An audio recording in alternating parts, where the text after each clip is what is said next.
कोणालाही सांगू नका तुम्ही MPSC करताय. तुम्ही म्हणाल, काय मॅडम असं कुठं असतं होय? MPSC म्हणजे एक प्रतिष्ठेची नोकरी. MPSC करतोय म्हटल्यानंतरच लोकांचा आपल्याकडे पाहण्याचा दृष्टिकोन बदलतो. लोक आपल्याला साहेब किंवा अधिकारी म्हणून ओळखू लागतात. पण याचबरोबर याची एक दुसरी बाजूही आहे जी तुम्हाला माहीत असणं आवश्यक आहे. मोटिवेशन, अर्थातच मोटिवेशन तर मिळतच असतं, पण मोटिवेशनसोबतच वास्तवाची जाणीव असणंही तितकंच आवश्यक असतं. म्हणून छोटासा संवाद तुमच्यासोबत. Hello warriors, this is Supriya and you are watching warrior Supriya YouTube channel where future warriors will be made. खरं तर आपण अभ्यासाबाबत किंवा MPSC बाबत जास्त डिस्कस करत नाही वॉरियर सुप्रियावरती, पण आज हा व्हिडिओ घेऊन येण्याचं कारण तुमच्या लक्षात आलंच असेल. मागच्या 2-3 दिवसांपूर्वी MPSCच्या विद्यार्थ्यांनी केलेलं आंदोलन आणि MPSCची सध्या असलेली जी काही सद्यस्थिती आहे किंवा MPSC करणारे वॉरियर्स ज्या परिस्थितीमधून जात आहेत त्या परिस्थितीची एक जाणीव तुम्हाला असावी म्हणून हा व्हिडिओ तुम्हाला डिमोटिवेट करण्यासाठी अजिबात बनवण्यात आलेला नाही आहे. पण MPSCच्या प्रवासाला सुरुवात केल्यानंतर पुढे कोणत्या प्रकारच्या सिच्युएशनला आपल्याला सामोरं जावं लागेल, कोणत्या परिस्थितीला आपल्याला तोंड द्यावं लागणार आहे, कशा प्रकारचे प्रश्न काही कालावधीनंतर आपल्याला विचारले जाऊ शकतात, या सर्वांची जाणीव जर तुम्हाला आधीच असेल तर कदाचित तुम्ही मेंटली आणि इमोशनली तेवढे प्रिपेअर व्हाल की कोणत्याही परिस्थितीचा तुम्ही तेवढ्याच ठामपणे सामना करू शकाल. आणि अर्थात मग काही दुर्दैवी घटना ज्या काल परवा आपल्या कानावरती आल्या तशा घटना आपल्याला ऐकायला मिळणार नाहीत. कारण मी तुम्हाला नेहमीच वॉरियर्स म्हणते, तुम्ही वॉरियर्स आहात तर वॉरियरसारखा ॲटिट्यूड आणि वॉरियरसारखी लढण्याची जिद्द तुमच्यात असली पाहिजे. म्हणून हा एक छोटासा व्हिडिओ MPSCच्या एका भयानक वास्तवाची जाणीव करून देणारा. जेव्हा आपण MPSCच्या अभ्यासाला सुरुवात करतो एक क्रेज असते सगळीकडेच. अर्थात MPSC म्हटल्यानंतर लोक आपल्याकडे एक अधिकारी म्हणून, साहेब म्हणून पाहायला लागतात. आपण MPSCच्या अभ्यासाला सुरुवात करताच लोक आपल्याला की MPSCची तयारी करतोय, मग कोणाचं तरी सिलेक्शन झालेलं असतं. त्याचं सिलेक्शन झाल्यानंतर जो काही जल्लोष असतो, जे काही सेलिब्रेशन झालेलं असतं किंवा एखाद्या अधिकाऱ्याची जी लाईफ असते, लाईफस्टाईल असते, त्या पद्धतीने लोक आपल्याकडे पाहायला लागतात. आणि आपल्याला एक सर्वात वाईट सवय असते की जेव्हा आपण अभ्यासाला सुरुवात करतो, अगदी सुरुवात म्हणजे जेव्हा आपलं बेसिकही करून झालेलं नसतं तेव्हापासूनच आपण सगळ्यांना, म्हणजे आपले नातेवाईक असतील, आपल्या भावकीतले लोक असतील, आपले मित्र असतील, असे जे काही लोक असतात त्या सगळ्यांना आपण सांगतो की मी MPSCची तयारी करतोय. तसं पाहायला गेलं तर हा प्रवास इतका सोपा नसतो. कारण इथे लगेच म्हणजे तुम्ही अगदी परीक्षा दिली, जसं शालेय स्तरावरती आपण परीक्षा देतो आणि पास होतो, इतक्या सहजासहजी याच्या टप्प्यांमधून पार पडणं हे सोपं नसतं. पण आपल्याला सवय होते आणि आपण काय करतो, सांगून टाकतो. कारण आत्तापर्यंत आपण मे बी शाळेमध्ये खूप चांगलं परफॉर्म केलेलं असतं, पण शाळेमध्ये होणारी परीक्षा म्हणजे शालेय परीक्षा आणि हीच परीक्षा याच्यामध्ये फरक तर तुम्हाला नावावरूनच लक्षात यायला पाहिजे. शाळेमध्ये जी आपण परीक्षा देतो तिला आपण स्पर्धा परीक्षा म्हणत नाही. इथे आपण MPSCची एक्झाम जी देतोय तिला आपण स्पर्धा परीक्षा म्हणतो. त्याचं कारणच हे आहे की इथे तुमची गुणवत्ता जी आहे ती तर तपासली जातेच, पण इथे त्याच्यासाठी स्पर्धा फार मोठ्या प्रमाणावर असते. इथे तुम्हाला असं बंधन नसतं की फक्त 35% मार्क्स पाडा आणि तुम्ही पास व्हा, तसं नाही आहे. इथे जेवढे विद्यार्थी उतरतील त्या विद्यार्थ्यांच्या रेसमध्ये तुम्ही जेवढे बेस्ट राहाल तेवढे तुमचे सिलेक्शन होण्याचे चान्सेस जास्त असतात आणि म्हणूनच याला स्पर्धा परीक्षा म्हणतात. बरं, आता मेन मुद्दा हा आहे, मी सुरुवातीला व्हिडिओच्या म्हटलं की तुम्ही कोणालाही सांगू नका की तुम्ही MPSC करताय. कदाचित हे माझं विधान काही जणांना निगेटिव्ह वाटेल की हे असं का सांगतात मॅडम, बट काही रिअल एक्सपिरियन्सेस आहेत, काही जिवंत उदाहरणं आहेत, त्याच्यामुळे मी हे तुमच्यापर्यंत घेऊन येते. एक सवय असते आपल्याला, आपण सुरुवात केली अभ्यासाला की आपण सांगून टाकतो. पण जसं मी आत्ताच म्हटलं की MPSCचा हा प्रवास इतका साधा सरळ नाही आहे. तुमची पूर्वपरीक्षा होते, पूर्वपरीक्षानंतर मुख्य होते, मुख्यानंतर इंटरव्ह्यू होतो. या सगळ्यामधून ही सगळी प्रोसिजर पूर्ण झाल्यानंतर तुमचं फायनल सिलेक्शन होतं, तुमच्या हातामध्ये पोस्ट येते. पण तोपर्यंत जो कालावधी असतो म्हणजे पूर्व आणि मुख्यच्या मधला कालावधी असेल, मुख्य आणि इंटरव्ह्यूच्या मधला कालावधी असेल, किंवा कधी कधी आपल्या हातातून प्री गेली किंवा मेन्स गेली तर परत पुढची प्रोसिजर करण्यासाठीचा जो काही कालावधी असेल, हा पूर्ण कालावधी या सगळ्या प्रोसिजरमधून जाताना आपल्याला जेवढे आपण फिजिकली फिट असणं गरजेचं असतं तेवढेच आपण मेंटली स्ट्रॉंग असणं सुद्धा गरजेचं असतं. कारण तुम्ही MPSCच्या अभ्यासाला सुरुवात केल्यानंतर अरे वा, आता हा मुलगा किंवा ही मुलगी अधिकारी होणार असं म्हणणारे लोक 1 ते 1.5 वर्ष होताच तुम्हाला विचारायला लागतात, काय रे झाली की नाही परीक्षा, पास झाला की नाही. जे लोक तुम्हाला असं तोंडावरती विचारतात तेच लोक तुमच्या मागे जाऊन बोलायला सुरुवात करतात, तो कशाचा पास होतोय, उगीचच सांगत असतो 1 मार्काने गेली 2 मार्काने गेले, असं कुठं असतं होय. तेव्हा 1 आणि 2 मार्काने कुणी नापास होत असतं का. पासच झाला नसेल, उगीच सांगितलं असेल. कुठून तरी हीच त्यांची वाक्य उडत उडत आपल्या कानावरती येतात आणि मग त्याचा आपल्याला मानसिक त्रास व्हायला सुरुवात होते. बरं, हे पहिल्या 1-1.5 वर्षामध्ये होतं, पण ज्या वेळेला याच प्रवासामध्ये तुम्हाला 2, 2.5, 3 वर्ष लागतात त्यावेळेला मात्र मागे बोलणारे हेच लोक समोर येऊन तुम्हाला विचारायला सुरुवात करतात, झालं की नाही तुझं सिलेक्शन. एका टप्प्यापर्यंत बाहेरचे लोक जोपर्यंत विचारतात तोपर्यंत आपल्याला एवढं काही वाटत नाही, कारण कदाचित आपण त्यांना तेवढं इम्पॉर्टन्स देत नाही.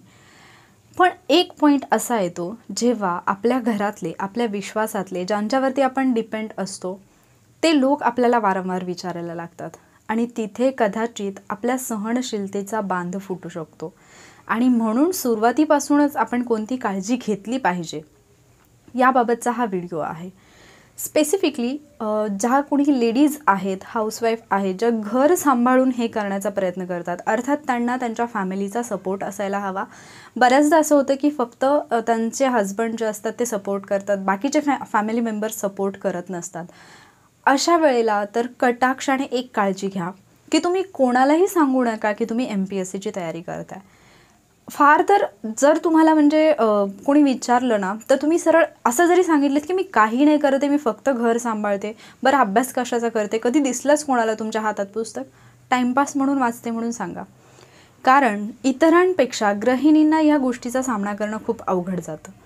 त्याचं रिझन मी आजूबाजूला पाहिलेली काही उदाहरणं आहेत, ज्यांनी अगदी सुरुवात करताना ज्यांना बेसिकही माहीत नाही अशा वेळेलाच हे सांगायला सुरुवात केली की मी कलेक्टरची परीक्षा देते, मी डेप्युटी कलेक्टरची परीक्षा देते. आणि मग ज्यावेळेला एक्झामच होत नाही 2 वर्ष त्यावेळेला एवढं त्यांच्यावरती प्रेशर येतं की आजूबाजूचे लोक त्यांना कलेक्टरबाई म्हणून चिडवायला लागतात. आणि याच्यामध्ये मग ना अभ्यास होतो, ना घरातलं काम व्यवस्थित होतं आणि नाही दुसरा कुठला आपण जर प्रोफेशन निवडायचा विचार केला असेल तर आपण त्याच्यावरतीही कॉन्सन्ट्रेट करू शकत नाही. बरं, जिथंपर्यंत ते हिणवतात तिथपर्यंत ठीक आहे, पण ज्या वेळेला तीच गोष्ट वारंवार वारंवार वारंवार होते, म्हणजे जर एखादी टाचणी किंवा पिन घेतली आणि तुम्हाला वारंवार एकाच ठिकाणी जर ते टोचायला लागलं तर आपल्याला म्हणजे एक पॉईंट असं येईल की ते तुम्हाला सहन होईन असं होईल, राईट. तर अशा काही गोष्टी घडतात. हे झालं गृहिणींच्या बाबतीत. पण फक्त त्यांच्याच बाबतीत हे घडतं का? नाही.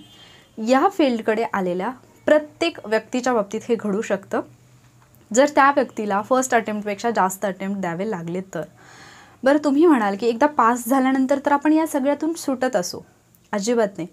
काल परवाचीच एक न्यूज आहे जी मी तुमच्यासोबत शेअर करेन, अर्थात ती शेअर करण्यासाठीच हा व्हिडिओ होता.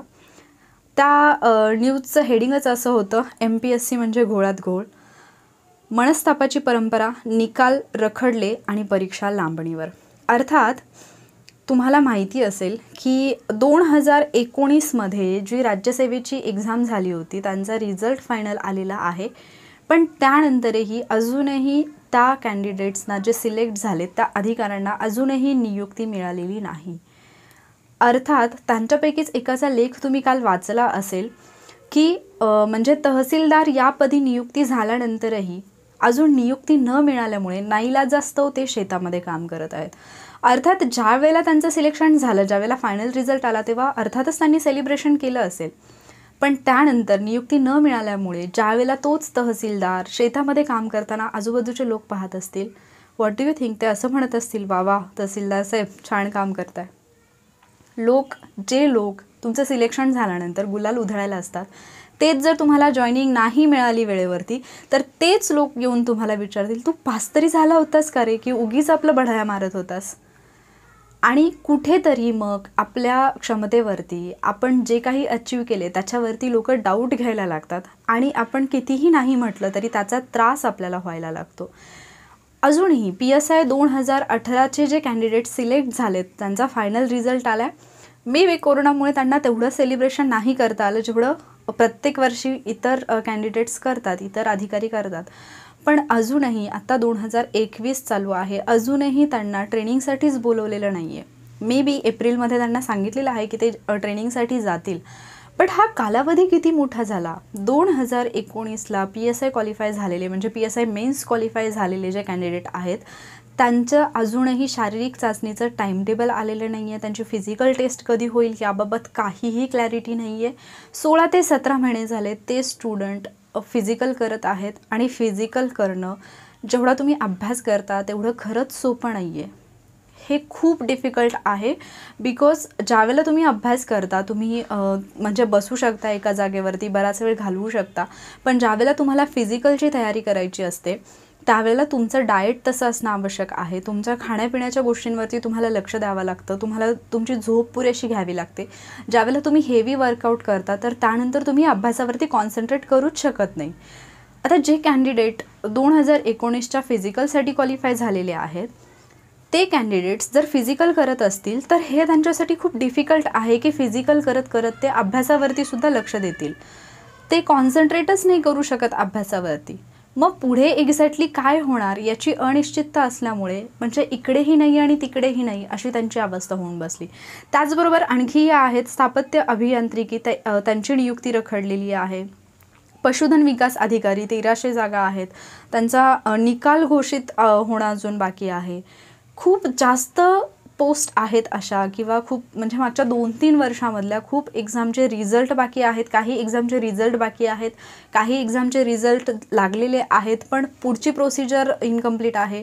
काही एक्झामचे फायनल रिझल्ट आलेले आहेत पण अजून त्या कॅन्डिडेट्सना म्हणजे बोलवण्यात आलेलं नाही आहे, नियुक्तीपत्र मिळालेलं नाही आहे.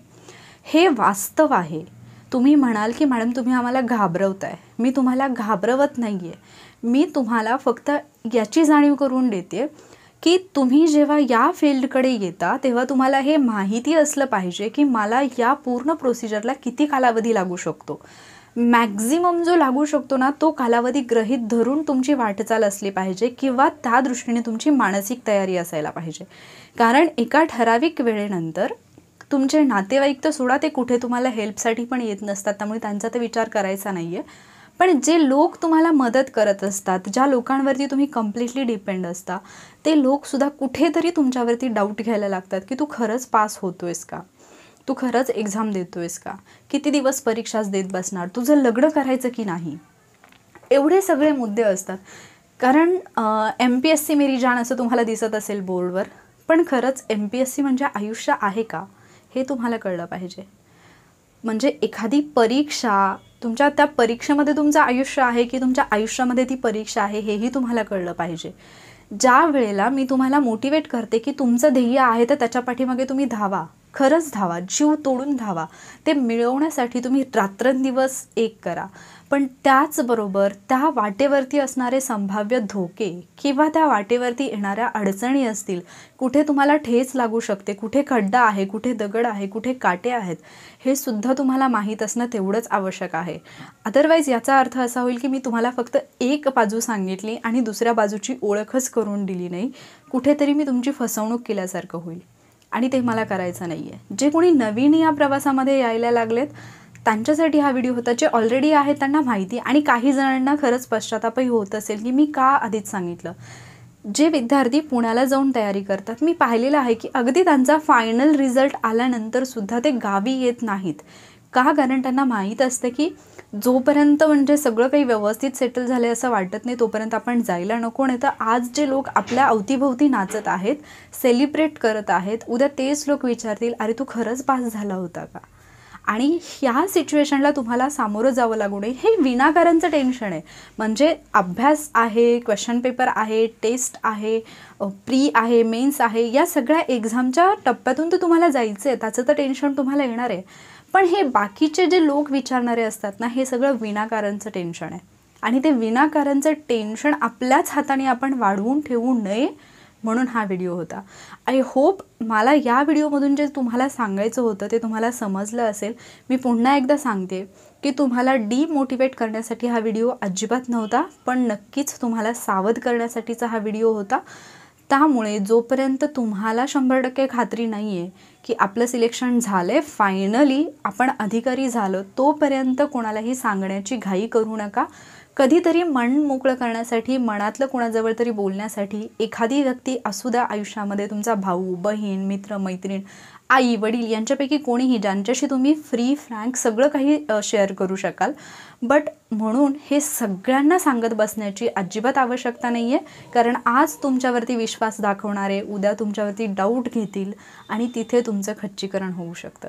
आय होप माझा मेसेज तुमच्यापर्यंत व्यवस्थितपणे पोहोचला असेल. जर तुम्हाला हे लेक्चर आवडलं असेल, जे काही मी तुमच्यासोबत शेअर केलं ते तुम्हाला पटलं असेल, तर व्हिडिओला लाईक करायला विसरू नका. इतर वॉरियर्स जे या प्रवासामध्ये उतरू पाहतात त्यांच्यासोबत हा व्हिडिओ शेअर करा आणि त्याचबरोबर वॉरियर सुप्रिया या तुमच्या लाडक्या यूट्यूब चॅनलला नक्की सबस्क्राईब करा. थँक्यू.